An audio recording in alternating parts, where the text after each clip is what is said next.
So, welcome to podcast number 6, Refocusing to Make Music Income in 2022. Now, first, just an announcement. You can see here we are right on YouTube this week. We are starting putting all of our podcasts on YouTube. We're not sure exactly. I know podcast is coming to YouTube. I don't know how, but we're going to go ahead and start and put a hashtag podcast or whatever you do. I imagine it's going to be like hashtag shorts. You know, where if you put hashtag shorts, it knows it's a shorts video and it shows it on the shorts thing. I think probably hashtag podcast will do a similar thing, I would bet you. That's just a prediction for 2022. But we'll be sharing this video alternatively on the Make Music Income YouTube channel and the Stevie B Production Music Academy YouTube channel. And each of us will let you know on that day when it's on, if it's on our channel, but you'll always see all the videos on the Make Music Income YouTube channel. All of them will be listed there, no matter whose channel it premiered on. So before we get into our topic today, let's get into weekly updates. And for goodness sake, after last week, you go first. Okay. Well, I had a fun week. I'm crawling out of the Christmas lazy mode here, and I'm back to the grind here. So I'm really excited about January's challenge for the Production Music Academy. We're going to be doing a little scoring challenge. And I just put together last night, like a 30-second clip using stock footage. And cool. I'm going to have the Academy members score it, any style or genre that they want. And sometime around the end of January, I'm going to do a live stream on YouTube, and I'm going to showcase everyone's work. And we're going to put it to a public vote. And I'm working on the prize packages right now. They're going to be great. And I'm really excited about that. What I'm hoping for is that the members can use this not only as like an opportunity to practice writing to picture, but also maybe it could be something that they use for their demo reel on on socials or on the website or whatever. So are you going to participate, Eric? Absolutely. I can't wait. I'd love to see what you got up your sleeve there. I would like to try that. I haven't really I've done some scoring for TV commercials, and once I scored an indie film one time. But cool. Yeah, I would love to. I can't wait. That's gonna be fun. Sweet. Yeah, I'm excited for it too. I'm gonna post up the footage for it real soon. I'm also going to be doing a remix course for the Academy. That's like the January's course. I'm excited about that. I've got a couple ideas for which song I'm going to use for that remix. I need to start working on that basically as soon as we're done here, because I only have one more day until January, and I'm hoping to get that course out sometime in the first week of January. So in other news, Vancouver is covered with snow. It's beautiful here, and I actually played a show last night, just like a solo gig. And even though there's like some capacity restrictions here, with Omicron cases going up and up, and Vancouver is kind of like notoriously sleepy when it comes to like weather getting crazy like this. We don't get snow here very often, and then there was people like out last night. They were really enjoying the music, and I don't know, I just felt cautiously optimistic about getting through this whole Omicron wave thing. Everyone's kind of freaked out about it, so hopefully get through that in good time, and hope everyone out there is feels the same. And hope you guys are staying healthy, and let's hope that 2022 is positive all around. Yeah, cool. So Omicron is not that big a deal up there right now, or is it a deal? Well, it is. It is. We're still kind of like tentatively, things have... It is nuts here. Everybody, my daughter has it, and she is quarantined over at a friend's house, and you can't get a test. You can't even find a place to get tested, and all in-store tests are out. This is the problem: is that the rapid tests are not readily available, and businesses are just continue to get to get hurt. I got so many friends who are in the industry, like as lighting techs, as stage guys. So many people in the industry are just dying to get back to work and back to normal, and we're all obviously we're all just kind of sick of it. So it was nice to like actually play a show last night. I'm considering everything that's going on, and I think people really were happy to see some live music last night. It felt good. So cool. Hopefully more of that next year. Nice. That's it for me. Yeah. How about you? Well, I had a nice thing happen over the Christmas break. I had my first 7 or 8 songs placements from one of my albums from my Sony BMG library that I'm signed with. Amazing. I discovered them on a program called TuneSat, which I know is notorious for being a little iffy on if they're right, if they're identifying the song right. But one was on a German TV Entertainment Tonight like show. No way. And then another one was on a Spanish show, like a Latin Got Talent type of show, 7 uses in that show in over 2 different episodes where they were just playing Christmas stuff, some of my Christmas orchestral stuff that was behind there. So, oh, that's so interesting. So, sorry to cut you off. I'm just curious, like, is it because I know about TuneSat? So you didn't hear about these placements from like the library itself? You just found them on TuneSat? Is that how it worked? For this particular library, which is tied to Sony BMG, they don't know until they hear from Sony BMG. They don't trust TuneSat because it can lie. Okay. Like the one on the German show, it's the same song, but it's in a different key. So either they had to pitch it and change it, or they had some kind of issue with the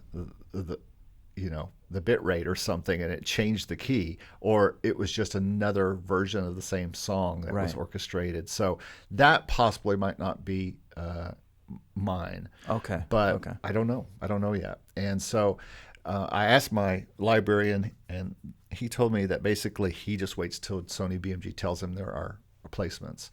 So I don't know how often that he gets told that there are placements. I mean, there are so many placements that they have. I can't imagine they're getting a list every day. It's probably coming in weekly or monthly or bi-monthly or quarterly. It could be quarterly, because I know this particular library only pays twice a year as far as the upfronts, and then of course you got to wait and see what the PRO brings. But anyway, but that's still exciting. That's like the first real knowledge of placements of the 3 libraries I'm in, and so it's almost one of those things that kind of propels me into 2022 thinking, okay, just like last year at this time I just got signed by that library, and that propelled me into 2021 thinking I got to give them more stuff, I got to get more albums signed there, and I got to get more libraries, and I did more exclusive libraries. But then at the same time I was finding out about stock, and we'll talk about that in a minute. But I also got offered a non-exclusive sync license with a company in France. It's a 2-year non-exclusive deal for a jazz song that's not actually being used anywhere else. So I'm going to go ahead and sign the deal. It's not a very scary deal. It was through a site called musicops.com. And I used to use it before I really had people to pitch to. Like now I have 3 libraries to pitch to, and I don't have to go through a company like that and pay $15 like taxi to get to my libraries. I just have their ear now. I can just email them. Exactly. And that's the way, of course, you hope it is. Yeah. But the song, I looked on, I have a spreadsheet where I say I submitted it this day, hear back on this day. I submitted it 2 years ago, like 2.5 years ago, almost 3. Yeah. And they're finally getting back to me saying, yeah, we'd like to use this to put in stores and in bars and in different things. Crazy. It's a jazz instrumental song, so it'll probably be background music or overhead music or whatever. But I've seen money come from that, and they might even use it on the radio. That's fine. It's a long game, folks. It's a long game. I'll let them do whatever they want with it. And then I've been mixing some stuff this week, trying to use this week before we get back to work next week, really, with the new year, to mix some of the different things that I've had in production over the past year for exclusive libraries. And then I got some new sounds, as I think I emailed you and told you. I got Spitfire solo cello, which is really nice. It's really system heavy. So I think to use it, I'm going to have to do a 2 mix and then play the cello over the 2 mix. Just make sure you batch save that the library, and yeah, you're going to be hooked, man. You're going to get you're probably going to get the violin and the viola next. It's so good. I love that. It's one of my favorite libraries. Well, alternative strings was another one I was thinking about. Mm-hmm. But anyway, I got that, and I got a couple of the Spitfires originals, which are fine. Yeah, but good. They're fun. You get what you pay for at $29, Yep. pretty much. Yeah. Yeah. But anyway, so let's move on. I also did get something written this week, which it's called a little corporate-y thing that I tried to like completely copy something you've done, and it didn't turn out. It turned out a little that way in that direction, but yeah, it's great. It's with kind of my own version of that. You took it in a really interesting direction, especially with the chord progression. Because I usually keep my corporate tracks like very simple. Like they're almost all like four chords, three or four chords. I know they should be. I just can't do it. I try. Yeah, why? It's like do whatever you have fun doing and see where it goes. I mean, that's the whole the whole beauty of whatever it. Whatever happens, and that's, I talk about that in my video that I'm putting out tomorrow about how I made income last year on stock music. And I know there's a lot of people going to be watching that going, gosh, I've not made even close to anything like that. Mm-hmm. But, I just encourage them, to be who they are and do what they're doing. They may not have made much as me, but I didn't make as much as you. And so everybody is going to be somewhere on the spectrum there. But plus I just started royalty free basically in March or February. So right. I'd never done it before, ever. Yeah. I had not signed up to any of the libraries before that. So, but I want to focus today in our main topic on making music income better in 2022 than we did in 2021. And again, this will be from our perspective, but I think everybody can get something from what we're going to talk about, because I want to look back first.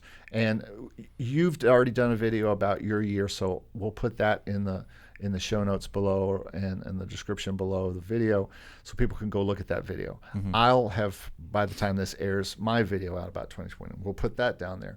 But I wanted to show you a poll that I took through our Discord group and online, and I also did one online. Polls on the YouTube channel are really good. As a matter of fact, I got way more votes on the poll on the YouTube channel than I did participants from Discord or from any place else taking a poll, because it's easy. You're scrolling down, there's a little poll there, and all you have to do is click one and then move on. Well, you got more subscribers on the YouTube thing, so there's more eyeballs on it. That's true.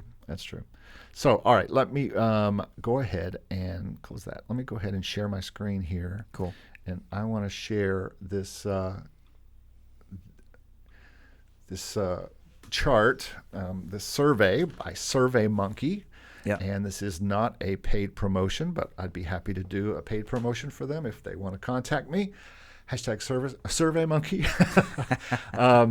So the first question I ask in this is, how much did you make from royalty-free libraries in 2021? And you can see the biggest one is under $100.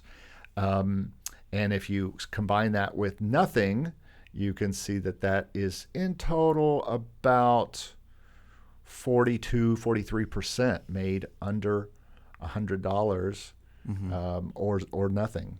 So that's over 40%. And then the next biggest is after that is $100 to $500 at about 19%. And then you can see the other numbers here: 500 to 1,000, 4 or 5%, 1,000 to 3,000, 14%. So quite a few.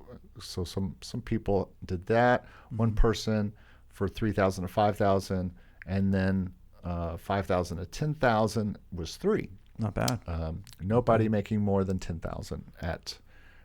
Well, did you take this poll? I didn't know. Okay, so you'd be in the 20,000 or more, right? Guess so. Yeah. After your big haul, if you took Artlist out of it, where would you be? I think Motion Array was about 11,000. So you'd be somewhere in the second one. In that second one, yeah. Cool. Yeah. All right, so these next ones are a little hard to read, but I asked people to rank the libraries that paid them the most in 2021, even if they didn't receive. Yeah. And you can see the number 1 choice, the number 2 choice, number 3 choice, number 4 choice, and it's mostly going to be these top 3 here: Pond 5, Audio Jungle, and Motion Array. For the longest time, until just today, Motion Array was the most. But you can see the distribution here when you get to Audio Jungle and you get to Pond 5, that most people it's in their top 4. And Motion Array, there's only one person who ranked it as number 3. So somebody's making more than they made in Motion Array and Audio Jungle and Pond 5. But could this not be because that there's people taking the survey that aren't on Motion Array? Well, there's a non-available. So if you weren't part of it, you should have been taking that. And so you can see over here that really I don't pay attention to anything that's over 14 non-availables out of the 21 people. That means a lot of them weren't able to vote in that category. So really the only ones with the data, and you can look at the weight here, Motion Array is still number 1, barely, over Audio Jungle and over Pond 5. Mm-hmm. And the next one down is really VFine. And when you look at VFine, 2 people, it was 30. 2 people, it was their 4th most. 1 person was their 6th most. 1 person 7th most. So it had the most other spread. I don't know if any of them really had that much more. Deposit Photos had a smattering. So safe to say that VFine is maybe one not to give up on. How do you feel about VFine? I think you mentioned that you were reconsidering the uploading to the Chinese libraries. What's your take on that? VFine is hanging on by a thread along with 123RF, which, as you see, is not very popular with at least the people who took this poll. But as I said, and I think in our podcast last week, I only ended up making $58 from 123RF for the year. I did start them in January. Yeah. So my music, but all that means is it means 2 things. Number 1, I need to quit spending so much time on 123RF if I'm only going to make $50 for the year. But number 2, it means my music didn't work on 123RF for whatever reason, or 123RF doesn't push music enough. I don't know what the thing is there, but maybe there are people who had 123RF, higher up. Here's somebody who had it as their 2nd, most income. So I just don't know, but. In general, for 2022, one of my things is I am not going to be spending as much time in uploading, but we'll talk about that in a minute. So I just want to quickly go through this. The other question I asked was, which one do you most like working with? And I think people misread this question, so I'm going to kind of skip it because I think they misread it as which ones would you like to work with. Oh, okay. Or some people did, because 9 people said Motion Array, and there were only 7 people that voted on it completely as it being one of their income sources. So I think this question may not be out of here. But the kind of music is kind of interesting. Let's see if I have the data down here. I had them rank the kind of music they do. And sorry, this chart didn't print very good. The biggest ones were, you can see the 1, 2, 3, and 4, pop and rock and corporate. Of course, you would expect corporate to be up there. Yeah. And as I looked at the data, holiday was pretty popular, and that's cool. Electronic, yeah, was pretty popular. And so here's the interesting questions: will you spend more or less time on specifically making music for royalty-free libraries in 2021? And almost 62% right here in the green say more. 23% say less. I am in this place right here, by the way. And then 14% said same. So if you look at the way that's weighted, it looks like people are going to spend, 75% of the people are going to spend at least the same, if not more, on royalty-free libraries in 2022. Were you generally happy or unhappy with royalty-free stock music licensing? This, for a long time, until just recently, was completely happy, excited for 2022, or it's a lot of work, but I'll keep at it at 50%. Until just recently, someone said, not unhappy, not sure I will continue. So for the most part, everybody is just 95% still in it, no biggie. Yeah, so I also did a poll and I'll stop sharing here. On my site, and let me see if I can call that up real quick. On the Make Music Income website, YouTube page, and I asked the same question: which library did you make the most in last year? And I responded to that one. Yeah. You're probably the person who said Artlist. There's only one vote for Artlist. I think there's only like one vote for Artlist, but let me look at my that'd be me here. Sorry, my computer's acting a little slow. I also did my first poll for Yeah, YouTube the other day. So let me share my screen with that, and you can see that poll here. What stock library made you the most money in 2021? And Pond 5 was the winner. And there's a lot of the comments aren't the comments on this, but 59 votes. What are the others? Well, they didn't. That's comments about something else. Okay.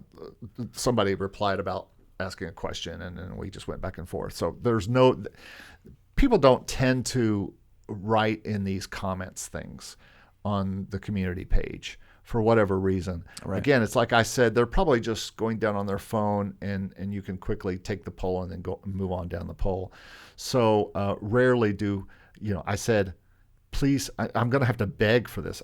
Please comment what other is below or something like that. But they didn't really. So, but still, this doesn't surprise me. Pond 5 is the easy entry into royalty free. Yeah. I can't imagine people are that excited about what they get from it based on what I get from it. But, and I've got almost 200 audio files in it. So I can't imagine. Again, though, your mileage may vary because you may be a different kind of composer and write different stuff that is more usable and more used on and more searched for on Pond 5 or on Audio Jungle. So anyway. Yeah, seeing these results kind of makes me want to experiment a little bit more with Pond 5. It's like it is going to come back to our discussion about finding that the time balance for these kinds of pursuits, and it's difficult to justify putting a lot of time into Pond 5, considering that I've never really made a lot of money there. But that being said, I haven't experimented that much with it. Like you, I've always priced my tracks pretty high.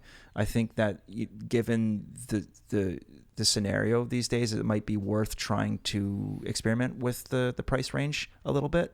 But yeah, I mean, it's like a kind of a tough pill to swallow to like price them low if you're putting like a lot of work into them, So I think probably if I was less just being a jerk about it, I would make everything $25 or $30 probably rather than $45 or $50. Yeah. But I've seen no difference though when I do that. None. Someone mentioned to me in a comment, a YouTube comment a little while ago, that he experimented with like the types of tracks that he was uploading to Pond 5, and he also priced them really low, and he started making like quite a bit of sales, and he was getting the threshold, past the threshold for payment every month, whereas previously he wasn't doing anything at all. So kind of interesting, but yeah, I mean, I don't know. So I think that if you allow, I think someone mentioned this in the Discord the other day, that if you allow Pond 5 to price the tracks for you, they put it down to like $5. Is that true? Well, I have a client who I've been helping put their music into Pond 5. Yeah. And I did that. I decided, as an experiment with this client, I'm going to, every time I set a price, instead of setting a price, I'm just going to have Pond 5 set it. And at first, over the first month or so, they were putting everything at $25 or $30, something around there. Mm-hmm. But in this last month, they started pricing everything at $5, and they had a sale for $5, which means they made $1 or something small like that, you know? Yeah. And so I went in and replaced them all at 25 or 30, whatever. But apparently that's what they're doing. Now, maybe they were only doing that for the holidays. It's like a sale. I don't know. So I'll keep experimenting with that. There are places that I let price my stuff. I let Audio Sparks price all my stuff. Right. Maybe I need to not, but I think here's my thinking on this as far as pricing and as far as these libraries, and what the data has showed me is that Motion Array is responsible for 70% of the money I made last year. Yeah.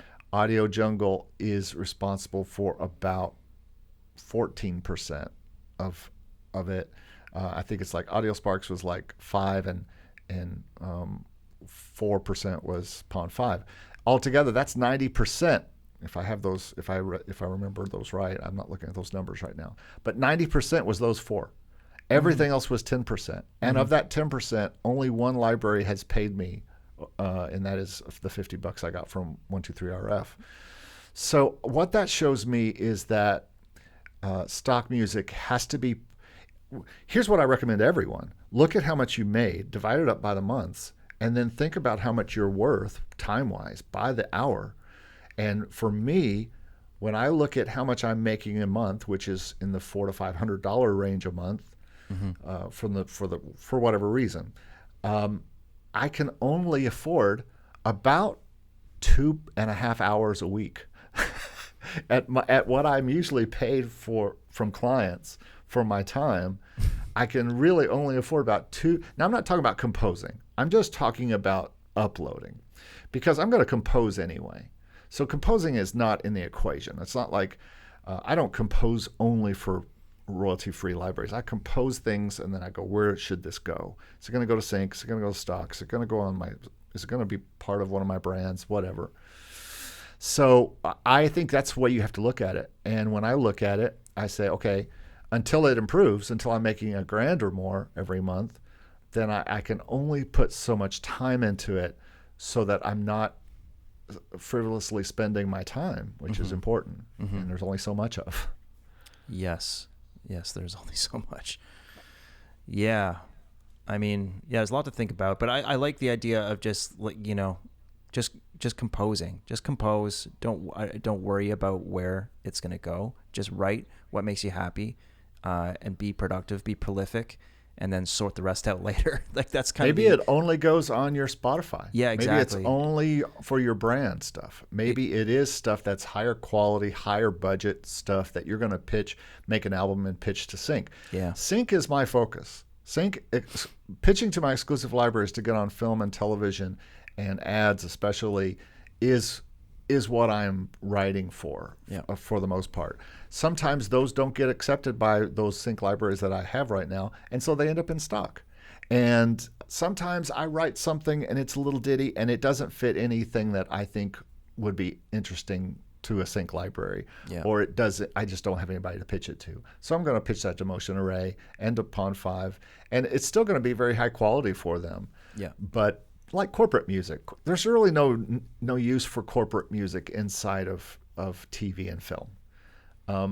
Maybe ads, maybe some commercials, but they can pick that up anywhere. Yeah, well, there's libraries that like exclusive libraries that specialize in corporate, and you get higher end placements for like advertisements and stuff like that. So yes. There's other places you could pitch that other than like Motion That's Array true. And Audio Jungle and Pond 5, but yeah, those are I always recommend try it, like pitching or uploading them to the libraries that you are working with, because they do tend to sell well there. I mean, at least that's been my experience. So I will let people watch my video as far as the ones that I am not going to pursue anymore as far as upload. Or what I will do is just say, okay, you know what? This week I'm going to use a half an hour of my 2.5 hours of time to update VFine or whatever with all the new stuff that I've done. Yeah. And do that. And one of the reasons I say that with VFine is it's a relatively easy library to load to. It doesn't take a lot of time. And so within a half an hour, I could easily upload, 20, 30 or more songs. So, but I really have to be careful. It works out about a half hour a day when you think about it, at least for me. Now, you might say, I think I can spend more than that time, but you'd be in a similar boat where there's so much time. And I know you don't even fool around with as many libraries as I do. You pretty much only... I don't. I mean, I essentially I'm just writing for Motion Array and Artlist at this point, and then when I find the time to upload some of these tracks to Audio Jungle and VFine, then I I'll do it. But essentially, I'm primarily concerned about like writing for Artlist and Motion Array right now. And then now that I'm trying to kind of break into sync and more exclusive libraries for the year to come, I mean, that's just going to take up a lot of extra time too. So I'm going to be hard pressed to find that extra time to upload to some of these libraries, which didn't pay me a lot last year. And I'm not saying that I'm upset about the fact that I didn't like make a lot of money from Audio Jungle or Pond 5. It's really just that I haven't found the time to pay attention to regular uploading for those libraries. So it is sort of like the fact that I just haven't put that much time into uploading to them means that I'm not going to make as much money, and like that's the way it is, because I'm going to try to chase the money where it is. And for me, like Motion Array is just doing good, so I'm paying more attention to them. I'm paying more attention to Artlist, and spending all that extra time working on music that I'm going to pitch to exclusive libraries. So I predict that even though I'd like to keep experimenting with Pond 5, VFine, and whatever, moving into next year, I might be hard pressed to find the time to do that. But I mean, I think you mentioned before that sometimes, like at the end of the day, you're sitting, watching TV or something like that, and you can kind of do those things like while you're relaxing or like watching a show. You can like maybe like update some of these catalogs that you have in these libraries. So I'll try to do that where I can. But man, it's going to be tough. It's going to be tough because I'm going to be. And I think for people who aren't accepted Artlist, aren't accepted to Motion Array, and you're left with Pond 5 and VFine, and you can't get into Audio Jungle, you do need to start somewhere. Of course, yeah. And I don't think... I actually put everything in Pond 5 first, every single thing, and not because I get paid a lot from Pond 5, but I use it as a library, and I copy and paste out of it for the other things. Yeah, that's smart. But so I go to Pond 5 first, and it also has suggested tags, which helps me come up with the tags, so I don't have to think of those out of my head when I'm putting them in Motion Array.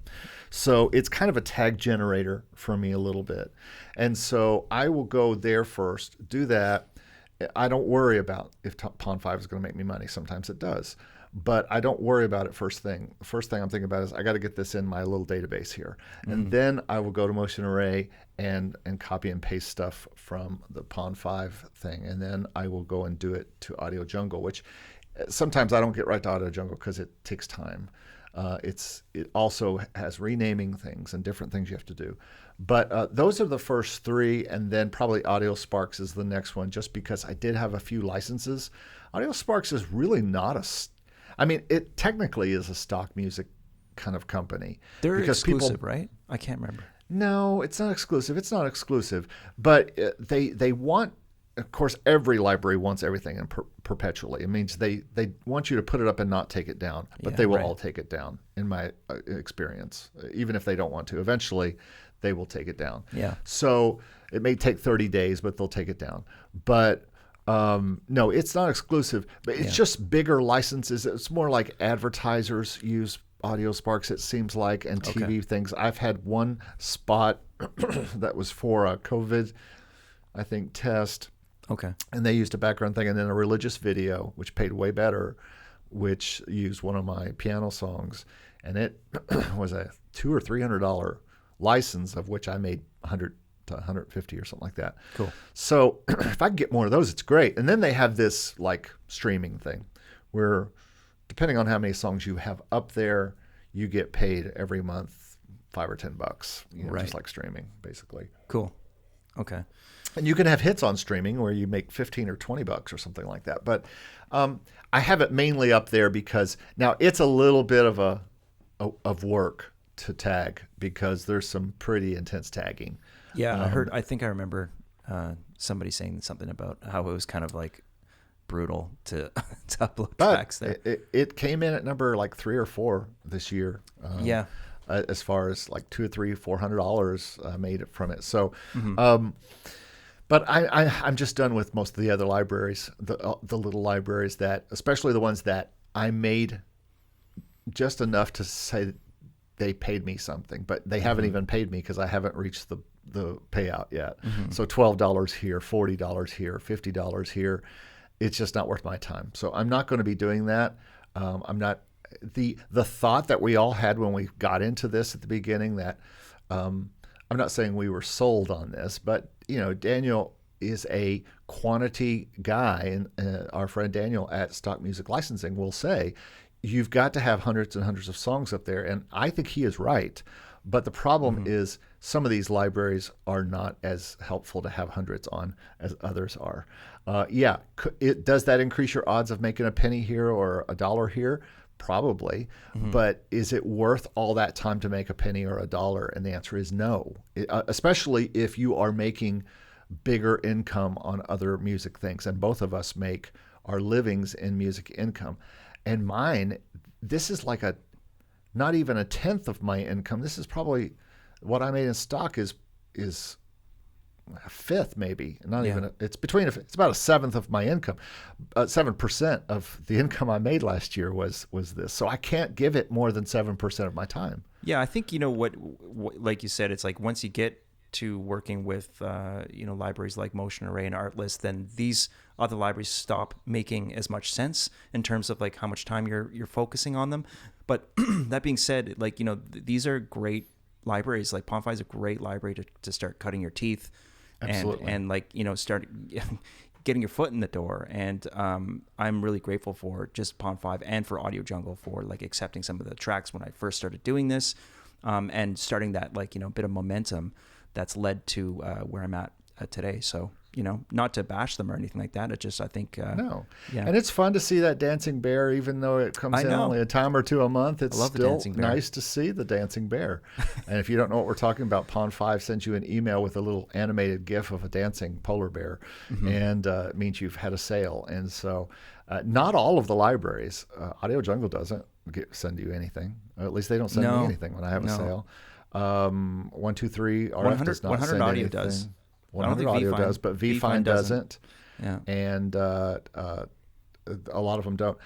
But, Dreams Time, again, all of these, Dreams Time, Deposit Photos, Motion Elements, 123 RF, 100 Audio, and VFine. That's 6 libraries that I've been steadily putting music in over the year that likely I won't work in personally, but other people could have success on there. And if you are still learning this craft, you should be putting as much as you can up there, because most people that I talk to only have 25 or 30 songs up. And that in itself is a way that you're not going to make any money in stock music. If you only have a couple of dozen songs up, you're hurting your chances, especially if you're a beginner. Now, I wouldn't call you a beginner. I know you don't have that many songs up necessarily in all these libraries. No. But you're also a seasoned pro and a long-time producer, versus a lot of other people who are just getting into this in the past year or two are saying, hey, I'm going to switch from being an artist who plays on stage to learning how to use a DAW for the first time. I mean, you can't expect the same amount of success that you've had or I've had when I've been producing stuff in Logic for 20 plus years. Yeah. And so for me, I can run in here and throw a good track together in a few hours, but not everybody can do that. And so I think these libraries exist for the training ground, somewhat like Taxi. Like we talk about Taxi, at the very worst, I answered someone and said, should I do Taxi? I'm a starting writer. I think it was on your Academy. I just responded to that too, actually. I was going to bring that up because it was a really good question. That's from David, one of the Academy members. He considers himself somewhat of a beginner, and he was asking whether he thought that I'd recommend signing up for Taxi, considering the membership price and whatnot. I think we both had kind of different responses. Can you sum up what you wrote? Yeah, I said, listen, we could easily spend $200, which is the discount price I think he's talking about right now, on software. Totally. Or going to a music conference. You could easily spend that on that. And to spend it on taxi. And then I told him that the real key though is you better use it, because if you don't use it and you don't put anything up there, then it's going to be a lost cause, because you can use it for education. You can learn a whole lot by using it. Yeah. And if not just by putting things up for and pitching songs that they have the briefs for. And then when you pitch those songs that they have the briefs for, even if you don't get selected for the brief, you can listen to all the people who did get selected for the brief and listen to what the people at Taxi, these professionals who decided this song or this song shouldn't go through, and you can learn from that.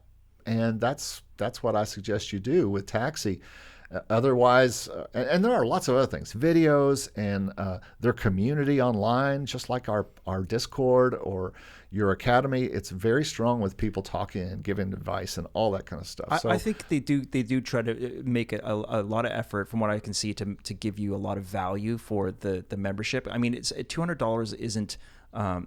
It's not like it's a lot of money. If you can afford it, then I think you can get a lot out of it. Like you said, if you are actively pitching, because you can get feedback on your tracks, you can see what kind of like you said, you can see what kind of tracks they're choosing to forward to.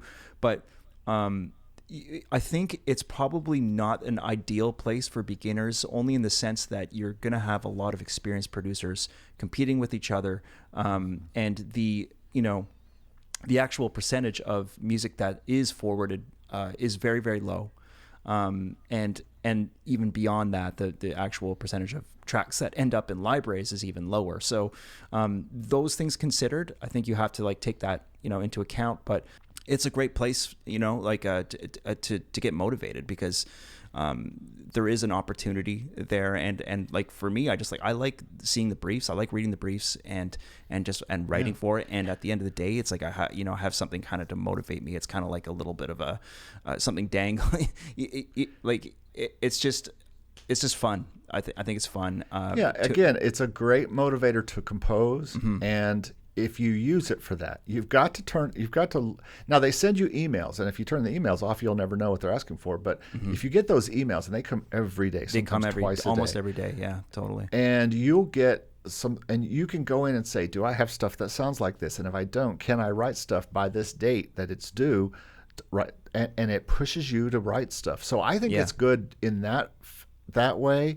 And then I think it's good especially if you don't get picked, they have a blog where you can listen to what got forwarded, and you can see what got forwarded. So that, plus when the road rally comes up, we just had it recently, it was online, but if it's ever in person again and you're able to go out to California where they have it, out to LA, it's a nice way to meet people in the business, especially in the sync world. Yeah.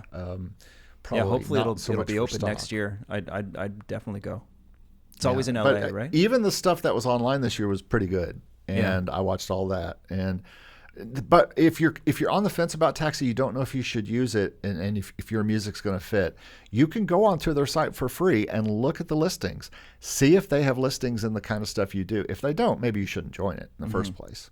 Because if you're not going to use it for the brief writing, then I don't think it's worth $200 by itself just to look at the site. Because you can go look at the site anytime. Now, you can't participate in the conversations and all that kind of stuff, but I mean, I think just keep in mind that you're going to be up against stiff competition, against a lot of people who are very experienced. So something to keep in mind if you're a beginner. But I'm having fun with it so far. I've only been there for a month, and I enjoy seeing these briefs, and I've already made a couple pitches. So I want to end this, kind of wrap up this main topic, because I do have some questions I asked on our Discord if anybody has any questions for today, and some people had some. So cool. I want to wrap up this main topic by saying, for me, sync is going to continue to be the focus. It's going to be even more of the focus. I'm going to be careful. The stock experiment is over as far as just piling and writing and putting everything I can put in there. I've basically put everything I can put in that I already had made. So that part is done. I may put some little things like I made yesterday in there from time to time, just because it's fun to write or fun to do. And I'll continue to write for holidays for stock, because I think that can be, especially the non-big holidays. I didn't make much holiday music, Christmas music money or Halloween music money, and I made music for both of those. Well, you might have made some money with those placements. I mean, it might be a while. Yeah, that's I see those as a different world. That's the sync world, where that is almost a different pursuit because of the way that I'm trying to make money. That's long-term money versus short-term money. Right. So you're saying you didn't make any stock money with the holiday stuff, or right? Not that much. Gotcha. Well, I did through the year on the other holidays, patriotic holidays, right? Mother's Day, Father's Day, Easter. I had good Motion Array months with songs I specifically made, mostly just solo piano stuff or just small arrangements that I made for those holidays, and it made my month way better. So I will continue to do that. But again, sync is going to be the focus. I just got to stop uploading to these libraries that are not paying. Hey, if anything changes, I'm happy to be wrong and say, hey, Deposit Photos is now on fire. I'm going to start uploading a lot more to that place. Yeah. But until it does, I can only afford a little bit of time for it every day, and just really focus on the other things that are making me music income, including coaching people, including products that I'm going to be putting up for Make Music Income channel and things like that. So, and then all my other clients that I have that really need to be paid attention to. And so that's, I'm even going to limit my time on Taxi and things like that. I have to, and I think the way you should look at Taxi is when you see the brief, it has to be a thing. It can't just be, I think I could do something like that. I think, I mean, it's fun to stretch, and I got a few forwards this year by stretching to do something I don't usually do. But at the same time, I'll probably be a little bit more careful with my time with that as well. So, but cool. Mainly it's going to be focusing on sync and my client work. So I'm going to be doing the same, but I definitely I'm going to be focusing on creating a few albums this year just for fun for my Spotify, and I'm going to try to grow my Spotify. I'm going to try to pay a lot more attention to a regular social media schedule. I'm going to try to increase the visibility of my artist profile on all socials. I got a few fun experiments that I think I'm going to dive into for just like albums. I'm going to work on a cinematic album. I'm going to work on a folk album, and these are just going to be for me, man. They're just for me and for fun. So I'll probably share those throughout the year. But yeah, I don't know. The other thing I'm going to change for 2022 is with my artists on the artist side. When I'm going to try to direct them towards being artists for sync and or what I call mid-tier stock, like Artlist and Musicvine. I think making an album that you pitch to Musicvine and at the same time you put out on Spotify and is not going to hurt anything. And as you proved, it can actually bring you in a nice little bit of income. Totally. By being an artist. And I think it takes a certain kind of artist. We've talked about that. I think there's an age thing going on, but it's just like the music business. If you are an artist that because it's not just Artlist, but music supervisors are looking for artists like that. Yeah. And they're looking for that artist that has these kind of things. Now, a lot of times they're looking for artists with vocal songs, with songs with lyrics. There's a lot of that. But anyway, that's something that I'm going to be kind of focusing on with my clients this year is Artlist, Musicvine, MusicBed, Marmoset. There's all these ones that are in this mid-tier, they're almost like mini record labels, except they're focusing on stock music. It's kind of weird. Artist focused stock music, yeah. So we're going to have a podcast here that just talks about that very soon, because I think we need to really focus on it. Well, I have a few questions here I want to get to before we go out. I asked anybody if they had any thoughts about 2021 and looking forward to 2022. Mark Mess said, I wonder if 2022 is the year on which all stock libraries will change to the subscription mode. And you know what I say about that? I hope so. I hope they all do. We'll see. I mean, we're in really strange territory right now. I mean, it feels very much, I think everyone would agree that it feels kind of like Envato. is kind of pulling this dead weight, which is Audio Jungle. I don't know. I don't know what the future is there. But if Pond 5, if Audio Jungle just said, we're going to close Audio Jungle and allow all the authors who are in Audio Jungle to be in Envato Elements, I would go out and do a happy dance, and I would be like, yeah, because to me that would mean another piece of a pie, like I get a piece of the pie at Motion Array. And to me, that's a better, consistent monthly income than the possibility of what happened last month on Audio Jungle of 0 sales. I would rather get a piece of something than a 0 of owning, of whatever I get percentage-wise. I'd love for Pond 5 to do the same thing. I would love for all of them to do that. I don't know. Yeah, I mean, it might make it so that it's more difficult for people to get their foot in the door. You mean because of quality? Yeah, I mean, I think that if everything goes subscription, then I mean, I don't know. Who knows? It's very hard to predict the future, but I would predict that. I mean, I don't think they're going to let all the Audio Jungle authors into Elements. I think that they probably encounter the same types of issues that they had with Audio Jungle getting so crowded and not being able to review all the tracks and stuff like that. They obviously don't have the staff to keep up with that. So Elements is much more controllable for them, presumably. So I don't see that happening. I don't know what they're going to do with Audio Jungle. I think they probably just let it ride for the next year. I don't think Pond 5 is going to change to subscription either. But I could be totally wrong. I could be totally wrong. So we'll see. But for sure, there's no doubt that the subscription model is taken over in a big way. It has been for years now. So I certainly would be happy with that. that. And that's you're going to see that with sample library companies too. I think, like Sammy pointed out, that he thought that there was some indication that Spitfire might go that route this next year. I really think that you're going to see, more sample. Native Instruments just did for $9.99 a month. Yeah, exactly. There you go. So, yeah. Somewhat, so maybe not for this podcast, but about 2022. What about dealing? This was just about what about dealing with imposter syndrome, and how do you know when the quality of your music is good enough for sync? This is actually a sync question. And then another question was, I'd love to know how you all find sync libraries to work with that aren't just stock. I've made an album of rock songs. What's the best way to find a library for them?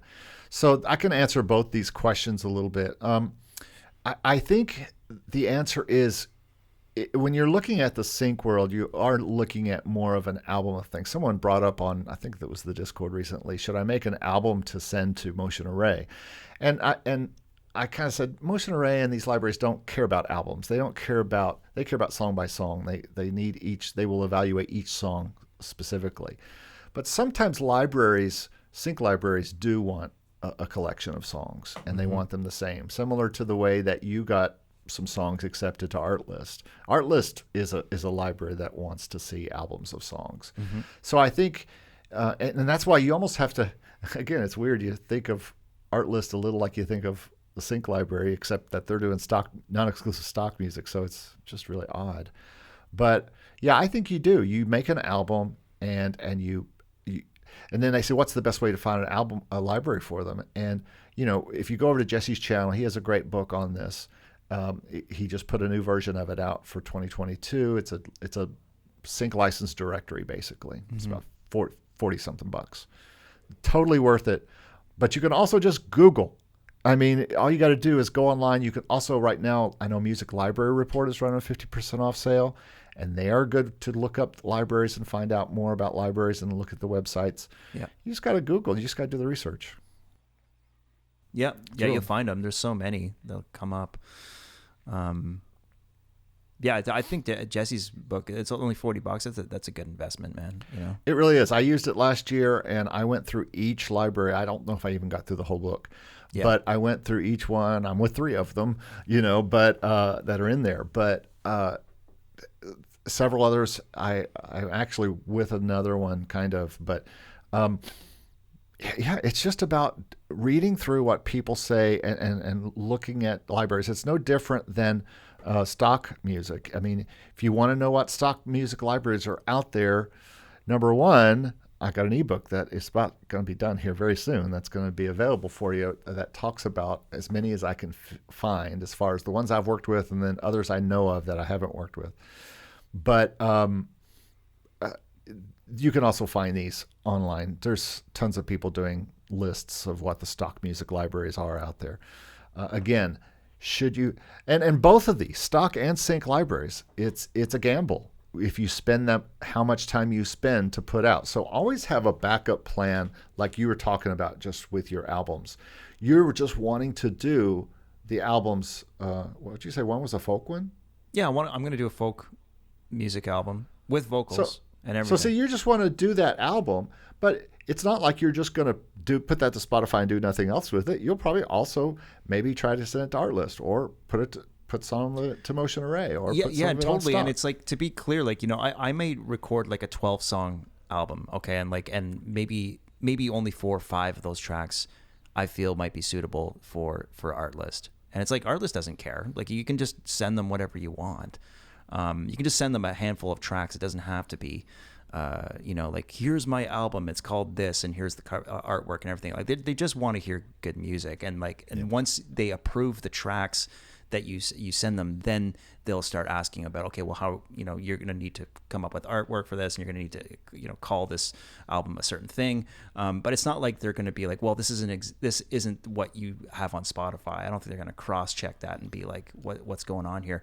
I'm going to write for the sake of writing and just enjoy it. And not all of those tracks are going to be suitable for sync or for stock or whatever, but I may repackage it in some way and send it to Artlist if I feel like I want to do that.